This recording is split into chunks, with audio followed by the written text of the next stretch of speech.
Sutton Delaney didn't expect to get yelled at for picking up a bruised apple, but it was barely past 8 in the morning, and apparently the universe was in a mood. "I said don't touch if you're not buying," barked the old man behind the stall, loud enough that several heads turned. Sutton froze, still holding the apple. She was dressed in a loose gray hoodie, jeans, and sunglasses, hoping to blend in. Not that it ever worked. People always stared either because she looked too polished for a Saturday market or because they somehow sensed she didn't belong. She didn't even know why she'd stopped here. Maybe because her driver was late and she wanted to feel normal. Maybe because she hadn't touched her own groceries in 3 years. "I was just checking if it was. She wasn't hurting anything," a deep voice cut in. Sutton turned. A man stood beside her now, tall and broad-shouldered, wearing a worn flannel shirt, jeans, and a backwards baseball cap. He looked like he belonged here. Like he'd always belonged here. The vendor narrowed his eyes.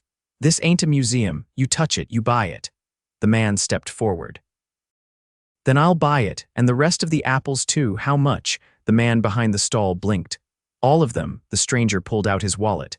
"Yeah, all of them." Sutton stared.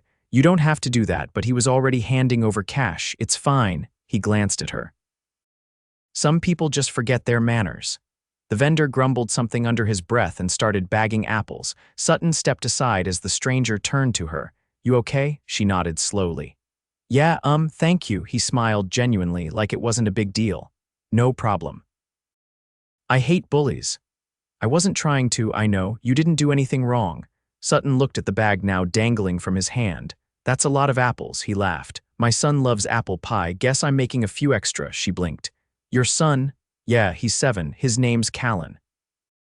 "I'm Quinn Gallagher, by the way." She hesitated, then said, Sutton Delaney." He held out the bag. "You want one? They're technically yours." She smiled, accepting one. "Thanks." He shifted his weight. "You're not from around here, are you? Is it that obvious?" "Well, you don't look like you've ever fought someone over a parking spot at the farmer's market." She laughed, covering her mouth. "That's fair." Just then, a little boy came running up the sidewalk, holding a plastic toy dinosaur. His dark curls bounced as he skidded to a stop beside them. "Dad." "You said 5 minutes," Quinn grinned. "Sorry, buddy, got caught up saving a damsel in distress." Callan looked up at Sutton, then held out the dinosaur. "Do you like raptors?" She blinked. Sure, cool." "This one's name is Crunch." "Well, Crunch is very handsome." Callan beamed, then turned to his dad. "Can we get the cinnamon rolls now?" Yeah, let's go." Quinn looked back at Sutton. "You want to join us? They've got the best ones in the city." Sutton hesitated. She never did things like this. Never followed strangers to pastry stalls. But something about him, his easy smile, the way he spoke to his kid, made her stomach flutter. "I'd like that," she said. They walked together, Callan skipping ahead with Crunch in hand. Quinn bought 3 cinnamon rolls, handed one to Sutton, and they sat on a bench near the fountain. "So," he said, licking icing off his thumb, "what do you do, Sutton Delaney? You give off serious boss energy." She laughed behind her coffee. "Is that so?" "Yeah." "Like you run a company or a country." "Well, you're not wrong." He raised an eyebrow. "I'm the CEO of Delaney & Co." He blinked. "Wait, the Delaney & Co., like the multi-billion-dollar investment firm?" She nodded, sipping her coffee. He let out a low whistle. "Wow." "I just fed a CEO a cinnamon roll." She grinned. "And I just watched a single dad buy 20 apples to protect a stranger's pride." Touché. They talked for another hour, about Callan's obsession with dinosaurs, about Quinn's renovations on his late parents' house. He told her he used to be a contractor but now worked part-time at a custom furniture studio so he could spend more time with Callan. "I had him young," he said. "His mom left when he was 2. It's been just us since." She looked at him, softening. "You're a good father." His eyes met hers. "I try." Something shifted between them, something quiet but heavy. She felt it in her chest. Eventually, Sutton glanced at her watch. "I should go. My driver's probably circling the block." Quinn stood, brushing crumbs from his shirt. "It was nice meeting you, Sutton Delaney." "You too, Quinn Gallagher." Callan waved. "Bye, Apple Lady," she laughed. "Bye, Crunch's dad." She didn't expect to see them again. But the next Saturday, as she walked past the market on her way to a board meeting, she spotted them near the honey stand. Callan saw her first. "Apple Lady," she smiled, walking over. Quinn turned, eyebrows raised. Well, look who's back. I was in the neighborhood, he grinned. Sure you were. That became their thing. Saturday mornings, cinnamon rolls, fresh fruit, and long talks on market benches. Callan would show her his latest dinosaur facts. Quinn would ask about her week. Sometimes he'd make her laugh so hard she'd forget to check her phone. One weekend, it poured rain. Sutton showed up anyway, soaked and laughing. You came just for a cinnamon roll, Quinn asked, holding out his umbrella. No, she said, stepping under it. I came for you. He stared at her for a long second, then reached for her hand. After that, things moved fast. He invited her over for dinner. She helped Callan with a school project. Quinn surprised her with a hand-carved jewelry box for her birthday, and she bought him a new set of woodworking tools. They kissed in his kitchen while pasta boiled over. They danced in her penthouse to old jazz records. He told her he'd never met anyone like her, soft and sharp and real. She told him he made her feel human. But just when everything felt perfect, it all cracked. It happened on a Thursday. Sutton was in a boardroom when someone sent her a news link, a gossip blog. CEO Sutton Delaney caught playing house with blue-collar single dad. There were photos. Of her and Quinn. Of Callan. The article called Quinn a charity case, suggested she was slumming it for a thrill. Quinn saw it too. She rushed to his house that night, heart pounding. He opened the door, face unreadable. You okay? No, are you? He stepped aside. Come in. She did. And the tension hit like a wall. I didn't know they were watching us, she said quietly. He nodded. I figured that. I didn't mean for this to happen, I know. But you're mad. I'm not mad, he said, voice low. I'm just not used to being someone's secret. She stepped closer. You're not, I swear, he looked at her. Then prove it, she blinked. What? Don't hide me, don't hide us. She stared at him, at the man who'd stood up for her over an apple, who'd made her laugh and let her in and given her something real. I won't, she whispered. He nodded once. Then we'll figure it out. She reached for his hand. Together. Yeah, he said, eyes soft. Together. And just like that, the storm passed, but the world wasn't done testing them, not yet. The first sign that things wouldn't go quietly was the man in the gray suit sitting in Sutton's office uninvited. He didn't flinch when she walked in, just folded his hands and said, We have a situation. Sutton dropped her bag onto the couch and closed the door behind her. Which situation is this? I collect them. Harvey Langston, her company's head of public relations, didn't react. You've been in 5 media cycles in the last 24 hours, 3 tabloids, 2 finance blogs, and a primetime gossip segment that aired 6 minutes ago. They're calling him your secret boyfriend. Some are implying you're staging this for image rehabilitation. She tossed her coat onto the armrest.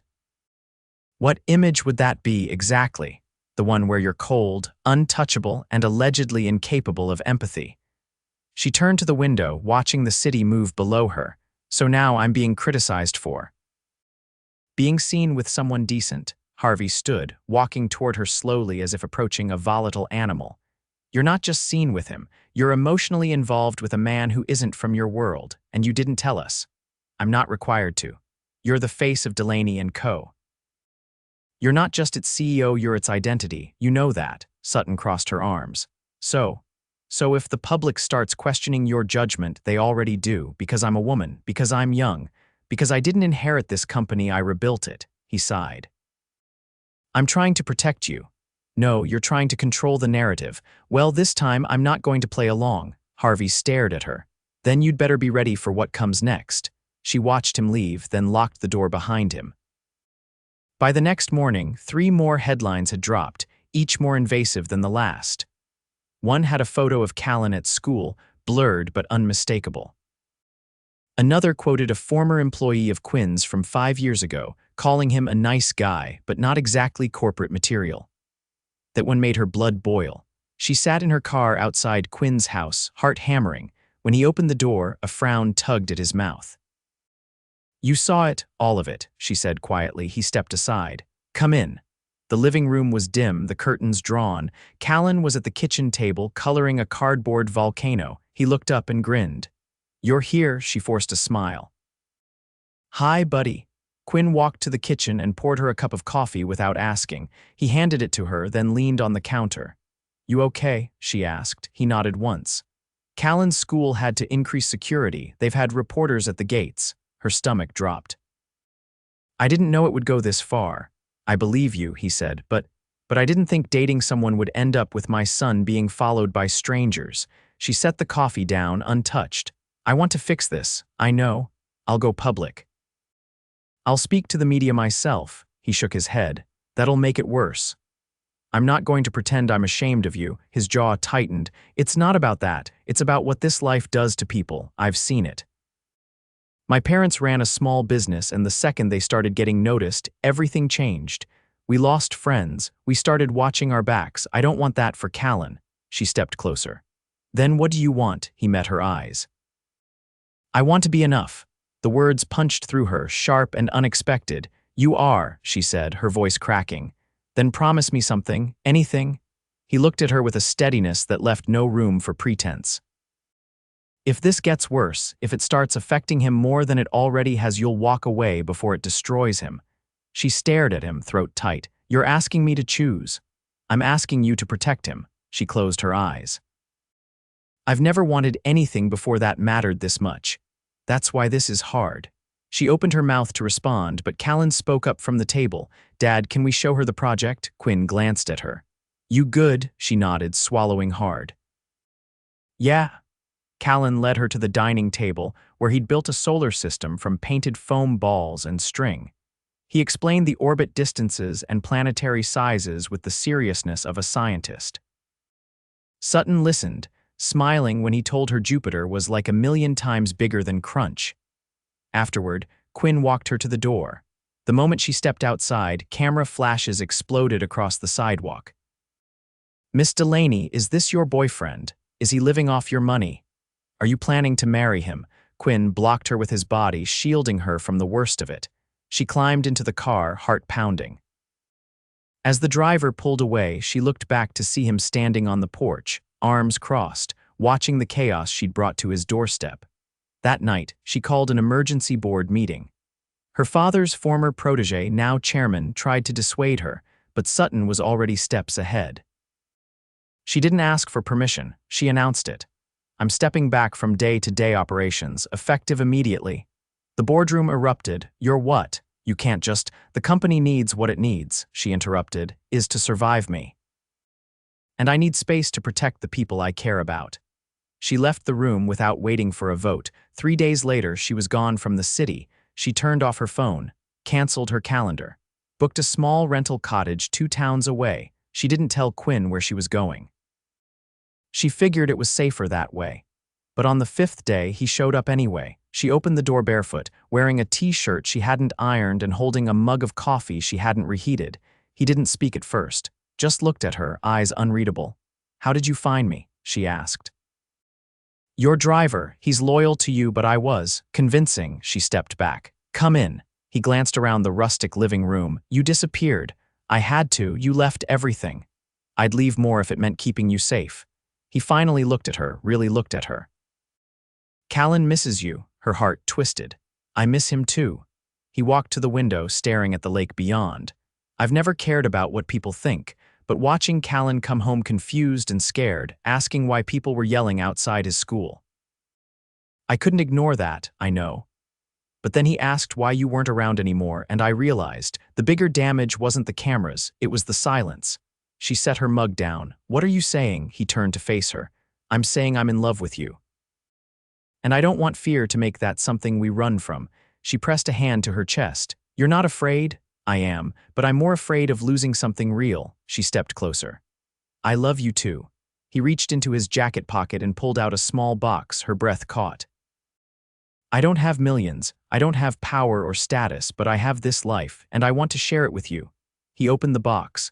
Inside was a gold ring, simple and elegant, with a sapphire set in the center. Will you marry me? She laughed through her tears. Yes. He slid the ring onto her finger, then pulled her into his arms. Outside, the lake shimmered under the rising sun, and for the first time in years, Sutton Delaney didn't think about closing deals or stock prices or press strategies. She thought about cardboard volcanoes and cinnamon rolls.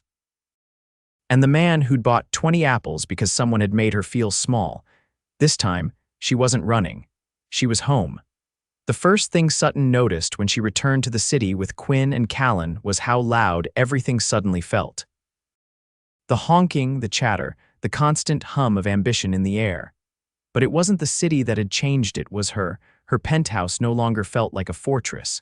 It wasn't just a glass box floating above the chaos. It was a home now, at least in the places where Quinn's boots sat by the door and Callan's toy raptor peeked out from under the couch. Quinn stood by the floor-to-ceiling windows, quietly taking in the skyline. He hadn't said much since they arrived. Sutton knew him well enough to recognize the weight in his silence. "You okay?" she asked, stepping beside him. He nodded slowly. "Just trying to picture us in this world." She took his hand. "You don't need to fit into it. It needs to make room for you." He gave her a sideways glance. "You always talk like that. Only when I'm in love," she said, her voice softer than she expected. He kissed the top of her hand. "Then I guess I'll have to get used to it." Before she could respond, Callan came racing down the hallway, holding a small plastic box. "Can I put my fossils on the shelf next to the books? They're real fossils, not just rocks." Quinn glanced at her. "Of course," Sutton said, "but only if you promise to show me which ones are from the Jurassic and which are from the Cretaceous." Callan's eyes widened. "You know the difference." "I had a dinosaur phase. Didn't everyone?" Callan grinned and darted off toward the library. Quinn leaned against the wall. "You're good with him." She looked at him.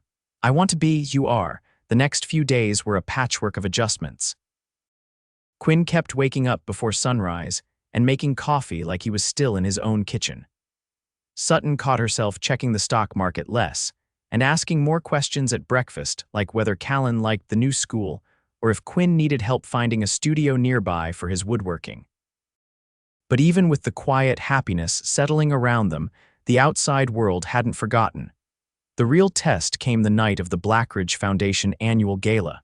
Sutton had originally planned to skip it. After stepping back from her role at Delaney & Co., she had little desire to mingle with the same elite crowd who once whispered behind her back. But then Quinn found the invitation tucked under a stack of mail and asked about it. "You want to go?" she asked, surprised. "Do you?" She hesitated.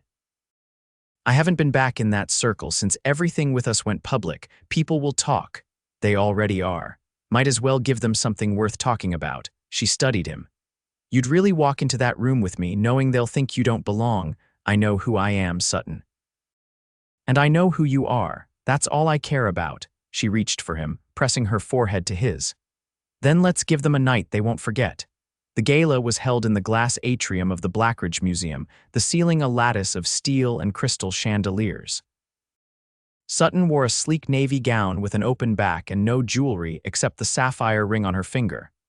Quinn wore a black suit that she'd had tailored for him, the same one he'd protested, until she reminded him that sometimes armor didn't look like steel. They entered together, her hand in his.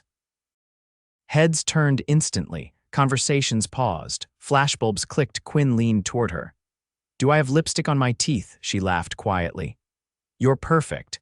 The chairman of the board, Gregory Lang, approached with a champagne flute in one hand and a well-rehearsed smile on his face.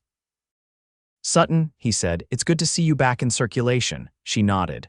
Gregory, his eyes shifted to Quinn. "And you must be the fiancé," she finished for him, her tone cool. "Quinn Gallagher, Gregory Lang." Gregory's smile faltered. "Of course." "I've heard so much." Quinn extended a hand. "Hope it wasn't all boring." Gregory shook it, clearly unsure how to proceed. "Well, enjoy the evening." As he walked away, Sutton looped her arm through Quinn's. "You handled that better than I would have. I used to drywall for guys like him." Same eyes, different suits. They made their way through the crowd, stopping only when a woman in a silver gown intercepted them near the dessert table. "Sutton Delaney," she purred. "You're even more radiant than the last time I saw you, and this must be the man." Quinn offered a polite nod. "Hi." The woman turned to Sutton. "Isn't it exhausting, always trying to prove they belong?" Sutton tilted her head. "Isn't it exhausting pretending you earned your last name?" The woman blinked. "Excuse me," Sutton smiled. "You heard me." They left her gaping beside the chocolate fountain. Outside on the terrace, Quinn leaned against the stone railing, staring out at the city lights.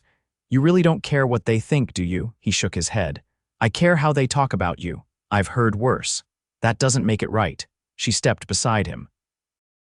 You were incredible tonight, he looked at her. You were fearless, she glanced at the skyline. Do you ever wish we met some other way, somewhere simpler? No, he said without hesitation. Because if we hadn't met the way we did, I might have walked right past you, she smiled. You didn't walk past me, you stood up for me, and I'd do it again. Later that night, as they returned home, Callan was curled up on the couch, fast asleep under a blanket. One of the staff had stayed with him but now quietly slipped out, leaving the three of them alone. Sutton crouched beside the couch, brushing a curl from Callan's forehead. He's adjusting better than I expected. Quinn sat beside her. He's always been good at change. The hard part is making sure he doesn't start thinking people only stick around when it's easy. She looked at him. We're not going anywhere. The next morning, Sutton woke to the smell of cinnamon. She padded into the kitchen to find Quinn flipping pancakes while Callan arranged slices of apple on a plate. Surprise breakfast, Quinn said. Callan looked up. We're recreating the first one. Only better, Sutton laughed. How could it be better? Callan pointed to the apples. They're gala. You said the ones from the market were bruised. She pressed a hand to her heart. You remembered that, he nodded proudly. And Dad said it's important to remember the little things. Quinn met her eyes. Especially the ones that matter. They ate together by the window, the city stretching out beneath them, but suddenly feeling far less intimidating. After breakfast, Sutton checked her messages for the first time in days. One email stood out. A journalist she respected, not gossip but a serious feature writer for a national magazine. The subject read, "We'd like to tell your story on your terms." She looked up at Quinn. He raised an eyebrow. Something important, maybe, she said, but it can wait, he smiled. Good, because Callan and I were thinking if we're going to live here, we should build something together. Sutton sat forward. Like what? A dining table, Quinn said. Something solid, real. Built from scratch, Callan nodded eagerly. I want to help sand it. Sutton leaned back, watching the two of them. A table, something ordinary, something lasting, a reminder that even in a world of gold and glass towers, the most important things were the ones built with your own hands. And the people you built them with. 3 weeks after the gala, the table was halfway built. Quinn had taken over the unused art studio on the penthouse's lower level, a space Sutton had barely stepped foot in since moving in. Now, the scent of freshly sanded oak drifted through the corridor every afternoon, and the sound of Callan's small hammer tapping nails echoed softly against the walls. Sutton stood in the doorway, watching them. Callan was crouched on the floor, holding a carpenter's square as Quinn leaned over the frame they'd assembled. Sawdust clung to Quinn's forearms, and his shirt had a tear at the shoulder from moving wood panels through the service elevator. Sutton didn't interrupt. She just watched the kind of quiet magic she'd never known she needed. You're lurking, Quinn said without looking up. I'm admiring. Callan grinned. We're almost done with the legs. Dad says it'll be strong enough to survive a T-Rex. It better be, Sutton said. This apartment has seen more drama than a soap opera. Quinn straightened, wiping his hands on a rag. You want to help stain it. I was going to start tomorrow. She hesitated. I've never stained anything that didn't come with a legal contract. There's a first time for everything. Their eyes met. His gaze stayed steady, drawing her in like it always did. She nodded. I'll be here. That night, Sutton sat with her laptop open, staring at the blinking cursor of the email from the feature journalist. The offer still stood, a full-length profile on her terms with a focus on how she'd reshaped the company and her life. She could say no. She could delete it, disappear from the spotlight completely. But then she thought of Quinn's face when he'd stood on the terrace at the gala, calm and sure, daring the world to underestimate him. She typed. The article went live 10 days later. It wasn't about her net worth. It wasn't about the headlines or the whispers. It was about legacy, about rebuilding, about choosing love not because it was easy but because it was right. The article quoted her directly. I built a company from the ground up, but I never understood the true meaning of building something real until I watched a father teach his son how to shape wood with his bare hands. The response was immediate and louder than even Sutton expected. But this time, it wasn't scandal, it was admiration. She's more than a CEO, she's human. She chose him. At first, Quinn didn't say much. He just read the article once, then closed the browser and walked into the kitchen where she was pouring coffee. You didn't have to do that, he said. I know. He reached for her hand, tracing her fingers. But you wanted to. I needed to, she said. For me, for you, for all the people who think love and power don't belong in the same sentence. He leaned in, his voice low. They're wrong. The following Saturday, the three of them drove out of the city. Sutton had found a small orchard upstate that hosted weekend events for families apple picking, nature trails, and a sprawling wooden playground that made Callan's eyes widen the moment they arrived. It was the first time she and Quinn had stepped out together since the article. There were still stares, a few cautious smiles, but no one said anything cruel, no one followed them with cameras. Callan raced up a rope ladder while Sutton and Quinn sat on a bench nearby, the late autumn air crisp with the scent of leaves and distant cider. He's happier, Quinn murmured. He's safer, Sutton replied. They watched in silence for a while. You ever think about what comes next? He asked eventually. She turned to him. You mean after the table, he smiled. Yeah, after the table, she reached for his hand. I want a house where that table belongs, somewhere Callan can ride a bike in the street. Somewhere I can walk barefoot in the grass and not step on a marble floor. Quinn looked at her, his expression unreadable for a moment. I've been thinking about that too, he said. The next week, they toured properties just outside the city. Sutton told her real estate agent she didn't want glass towers or chrome kitchens. She wanted swing sets, uneven floorboards, and a place for Quinn's workshop. They found it on a Wednesday. A 2-story craftsman with a wide front porch, a red door, and a backyard shaped by old trees. Callan ran through the rooms, already claiming the one with the bay window. Quinn walked slowly through the garage, measuring it with his eyes. Sutton stood in the kitchen, running her fingers along the worn edges of the butcher block island. She didn't say anything. She didn't need to. They moved in 2 months later. The table came with them, wrapped in blankets and strapped to the moving truck like a priceless artifact. They hosted their first dinner on a rainy Friday night. Quinn made roasted chicken. Sutton tried to make a salad and ended up slicing her thumb. Callan insisted on lighting candles and nearly set a napkin on fire. They laughed through the whole thing. After the dishes were cleared, Quinn disappeared into the hallway. When he returned, he was holding a box, not a ring box, a long, narrow one tied with a ribbon. Sutton looked up from the couch. What's this? He handed it to her without speaking. Inside was a set of hand-carved wooden utensils, spoons, spatulas, a serving fork, each polished and curved with care. At the bottom of the box was a piece of folded paper. She opened it. It was a sketch of their table, the same one they'd built together. Only now it was drawn with chairs around it 6, not 3. There were stick figures at each seat, labeled in Quinn's handwriting. Q, S, C, and 3 others marked only with question marks and hearts. She looked at him, eyes shining. You're thinking that far ahead, she asked. I'm thinking forever, he said. He sat beside her, resting a hand on her knee. I don't know what our family will look like in 5 years, but I know it starts here, with this house, with this table. With you, she pressed her forehead to his, words too small for what she felt. Then let's build it, she whispered. All of it.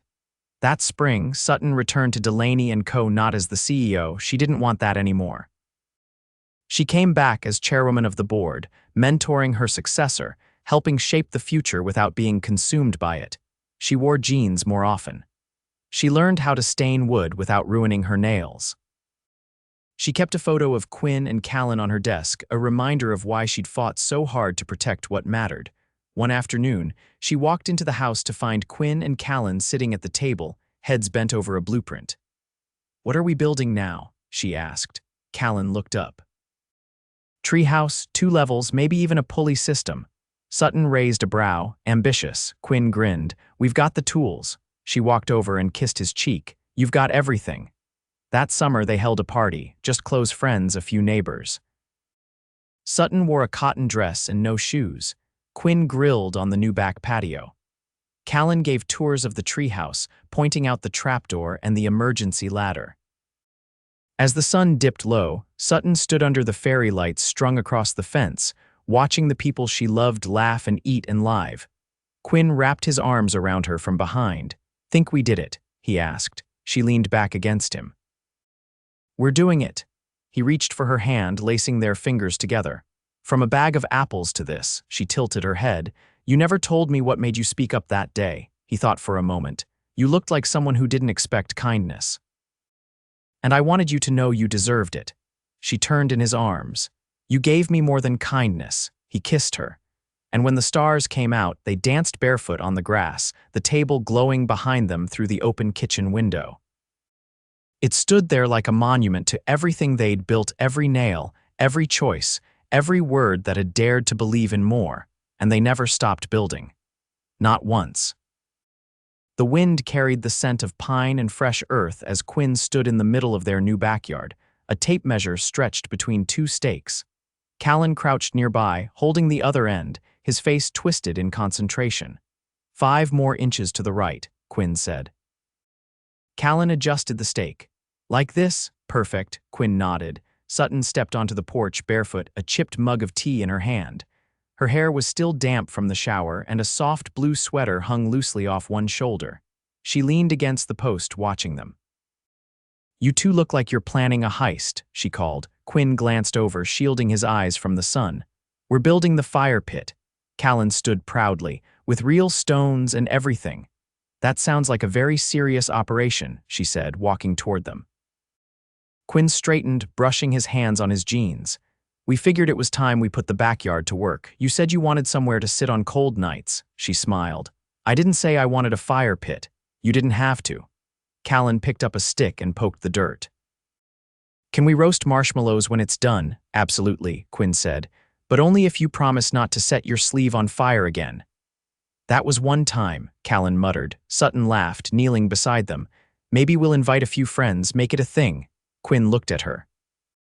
"You still comfortable with that?" She nodded. "I think I'm finally learning how to let people in." That evening, while Quinn and Callan worked outside, Sutton sat at the kitchen table with her laptop open and a dozen tabs scattered across the screen. She was reviewing a proposal from a non-profit that focused on financial literacy programs for underserved communities. She'd recently decided to invest in initiatives that aligned with her values, not just her profits. It was new territory for her, less about returns, more about legacy. She glanced at the doorway as Quinn walked in, wiping sweat from his forehead with a towel. "You're working again?" he asked, setting a bottle of water on the counter. "Not in the way I used to," she replied. "This feels different." He leaned against the island. "Different good," she nodded. "I'm not chasing anything anymore. I'm choosing." Quinn watched her for a moment, then walked over and ran a hand gently along her shoulder. "I like this version of you." She looked up. "Which one?" "The one who builds things that last. Not just empires." She closed the laptop and stood, looping her arms around his waist. "I built this, didn't I?" He kissed her forehead. "We both did." Later that week, they hosted a small gathering. Just a few close friends, people who hadn't seen Sutton outside a boardroom and were now marveling at the sight of her in a linen dress, laughing barefoot by the fire. Callan told everyone about the treehouse, the table, and how his dad used to be just a carpenter, but now he's a hero too.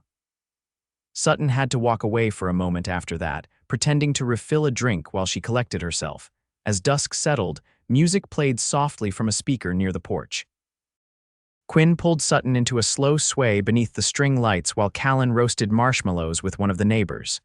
"You know," Quinn said softly, "I never thought I'd be part of something like this." "Like what?" "A life that feels easy." "It's not always easy, no," he agreed. "But it's ours." She rested her head against his chest. "That's all I ever wanted." The next morning, Sutton sat by the window with her tea, watching the sun rise over the trees. Quinn came up behind her, wrapping his arms around her waist. She leaned into him, silent for a moment. "I've been thinking," she said. "That's always dangerous," she smiled. "We should take a trip, just the 3 of us, before school starts again." "Where to?" "Somewhere quiet, a cabin, a lake, no signal, off the grid, completely." He kissed the side of her neck. "I'll start packing." They spent a week in Maine, in a cabin that smelled of cedar and rain. Callan fished for the first time. Sutton read 3 books and didn't open her email once. Quinn carved a small wooden whale for Callan, who named it Captain Splash. One night, they built a fire on the beach and lay on a blanket, Watching the stars flicker to life, Callan fell asleep curled between them, his fingers wrapped around the whale. Sutton turned her head toward Quinn.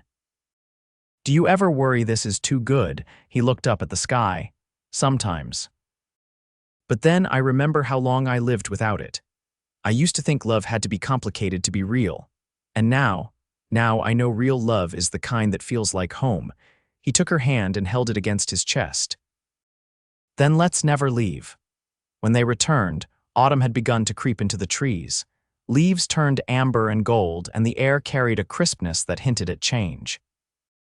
Sutton began working more actively with the foundation. She'd quietly started the Delaney Initiative, focusing on mentorship programs for women in underrepresented industries. She did it without fanfare, without press, just purpose.